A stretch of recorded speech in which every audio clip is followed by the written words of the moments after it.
Bismillahirrahmanirrahim. Assalamualaikum warahmatullahi wabarakatuh. Hamdan wa syukran lillah, salatan wa salaman ala rasulillah. Mudah-mudahan Allah subhanahu wa ta'ala yang maha menatap kepada setiap amal hambanya menggolongkan kita menjadi manusia-manusia yang memiliki ilmu yang bermanfaat, menjadikan kita sebagai manusia-manusia yang memiliki hati yang khusyuk, menjadikan kita sebagai manusia-manusia yang puas terhadap takdir dari Allah subhanahu wa ta'ala, serta menggolongkan kita menjadi manusia-manusia yang Allah terima doa-doa kita di hadapannya. Karena Rasulullah SAW mengajarkan sebuah doa kepada kita, Allahumma inni a'udzubika min ilmin la yanfa' wa min qalbin la yakhsha wa min nafsin la tashba wa min da'watin la yustajabu laha. Rasulullah SAW mengajarkan doa, dalam satu doa ada 4 kalimat yang dimohonkan kepada Allah Subhanahu Wa Taala. Yang pertama, Rasulullah SAW berdoa kepada Allah agar berlindung dari ilmu yang tidak bermanfaat. Salah satu ilmu yang tidak bermanfaat adalah ilmu yang tidak mendatangkan keberkahan, ilmu yang tidak mendatangkan ketaatan kepada Allah Subhanahu Wa Taala. Karena hakikatnya bahwa siapapun yang Allah karuniakan ilmu, siapapun yang Allah berikan ilmu kepada dirinya, maka hendaknya bertambahlah rasa takut kepada Allah Subhanahu Wa Taala. Karena sungguh rugi orang-orang yang Allah berikan nikmat ilmu yang banyak, nikmat ilmu yang luas, tetapi tidak menjadikan dirinya semakin takut kepada sang pemberi ilmu, maka dia telah celaka. Rasul hikmah makhafatullah, puncak daripada ilmu adalah semakin bertambah rasa takut kita kepada Allah Subhanahu Wa Taala. Sehingga banyak ilmu-ilmu yang kita dapatkan hendaknya untuk kita manfaatkan. Sungguh rugi orang-orang yang Allah berikan nikmat ilmu, apapun jenis ilmunya, tetapi dia tidak manfaatkan ilmu itu. Sehingga Rasulullah SAW berlindung dari ilmu yang tidak bermanfaat. Bahkan yang paling dikhawatirkan adalah seseorang mengajarkan ilmu, seseorang membagikan ilmu, tetapi ilmu itu tidak jelas asal-usulnya. Bahkan ilmu itu justru mencelakakan generasi-generasi berikutnya. Sehingga kenapa Rasulullah kemudian berdoa memohon kepada Allah Subhanahu Wa Taala agar berlindung dari ilmu yang tidak bermanfaat. Karena ilmu yang tidak bermanfaat tidak akan membawa manfaat kepada akhirat kita masing-masing.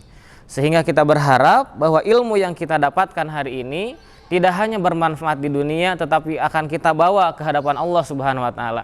Karena setiap orang akan Allah tanyakan, min ilmin fi ma fa'ala. Ketika seorang diberikan ilmu kepada dirinya, maka di hadapan Allah akan ditanyakan, dihabiskan kemana ilmunya, diamalkan kemana ilmunya. Sehingga sungguh rugi bagi orang-orang yang tidak memanfaatkan ilmunya dengan sebaik mungkin. Yang kedua, Rasulullah SAW mengajarkan sebuah doa kepada kita agar berlindung dari hati yang tidak khusyuk. Siapapun di bumi ini sangat sulit untuk khusyuk. Ketika kita berhadapan di dalam ibadah sholat kita, siapapun sangat sulit mendapatkan derajat kehusyuan. Oleh karenanya, sedikit demi sedikit kita rubah niat-niat hati kita. Hati yang khusyuk adalah hati yang lurus, fokus kepada Allah Subhanahu Wa Taala. Ketika ada godaan, ketika ada apapun yang mengganggu kepada dirinya, terutama kepada hatinya, maka dia menolak. Ma fi qalbi ghairullah, seluruhnya untuk Allah Subhanahu Wa Taala. Sehingga orang-orang yang memiliki hati yang khusyuk, maka dia akan bertemu dengan Allah Subhanahu Wa Taala. Tetapi sungguh celaka bagi orang-orang yang tidak memiliki hati yang khusyuk. Sebab seseorang tidak memiliki hati yang khusyuk adalah karena banyaknya dosa yang dia lakukan. Karena setiap dosa akan menjadikan satu roin dalam dirinya.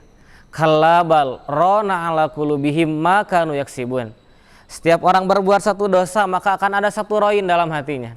Kemudian berbuat dosa kembali, ada satu roin dalam dirinya. Istilah lain mengatakan, setiap orang berbuat dosa maka satu nakta sauda, satu titik hitam dalam hatinya. Ketika banyak dosa yang dia lakukan, sehingga banyak titik-titik hitam dalam hatinya, sehingga sulitlah dirinya untuk menjadi khusyuk beribadah kepada Allah Subhanahu Wa Taala. Maka salah satu efek dari sebuah dosa adalah dijauhkannya kita beribadah dengan khusyuk kepada Allah Subhanahu Wa Taala. Maka kita cek kalau dalam ibadah kita, dalam salat kita, dalam kehidupan kita sangat sulit untuk khusyuk, jawabannya adalah ada pada diri kita yang masih gemar melakukan kemaksiatan kepada Allah Subhanahu Wa Taala. Kaum muslimin rahimakumullah. Yang ketiga, Rasulullah SAW mengajarkan kepada kita, wa min nafsin la tashba, berlindung dari diri yang merasa tidak puas akan takdir dari Allah Subhanahu Wa Taala. Dan ini adalah jawabannya ada dalam iman hati kita. Siapapun yang punya iman, maka dia akan menerima apapun takdir yang Allah berikan kepada dirinya. Terkadang setiap orang ingin menerima takdir yang baik-baik saja. Ketika dia diberikan musibah, diberikan keburukan, dia merasa bahwa itu bukan takdir dari Allah Subhanahu wa taala. Padahal apapun yang Allah turunkan kepada kita, itu adalah permohonan kita kepada Allah yang terbaik, dan Allah menurunkan kepada kita dengan jawaban yang terbaik. Kadang kita memohon untuk selamat, kemudian Allah celakakan. Ada hikmah di balik celaka itu. Kita memohon Allah jaga harta kekayaan kita, kemudian Allah cabut, Allah ambil harta itu. Dan ada hikmah di baliknya. Kita berharap bahwa keluarga kita, orang tua kita, karib kerabat kita panjang umur, kemudian Allah cabut nyawa orang-orang yang kita sayang. Ada hikmah di balik itu semua. Sehingga kita berharap, bahkan Rasulullah mengajarkan agar kita berdoa kepada Allah agar memiliki jiwa yang puas terhadap takdirnya. Yang keempat, Rasulullah SAW mengajarkan doa kepada kita adalah dari doa yang tidak terijabah oleh Allah Subhanahu wa taala. Setiap orang tentu punya doa masing-masing. Setiap orang punya permohonan. Setiap orang punya keinginan. Dan itu adalah hak daripada dirinya masing-masing. Sehingga kita berharap setiap doa kita kabulkan. Setiap doa ingin dikabulkan Allah Subhanahu wa taala. Padahal ingatlah, ketika kita berdoa namun tak kunjung Allah kabulkan, maka ada pelajaran lain di sana. Kita diajarkan untuk ikhlas, kita diajarkan untuk sabar, dan kita diajarkan untuk ilmu-ilmu lainnya. Rasulullah SAW saja yang makhluk bersih, makhluk mulia, dia berdoa pada Allah ketika ingin memindahkan kiblat kaum muslimin dari Masjidil Aqsa kemudian ke Mekah. Allah kabulkan dalam waktu 17 bulan, dalam waktu yang lama. Sehingga ketika seorang berdoa hanya baru 1 minggu, baru 2 minggu, belum juga dikabulkan, maka bersabarlah. Rasulullah SAW saja yang makhluk mulia dikabulkan dalam waktu 17 bulan, apalagi kita yang bukan siapa-siapa. Mudah-mudahan Allah Subhanahu wa taala menggolongkan kita menjadi manusia-manusia yang berlindung dari 4 hal tadi. Mudah-mudahan ada hikmah dan manfaatnya. Assalamualaikum warahmatullahi wabarakatuh.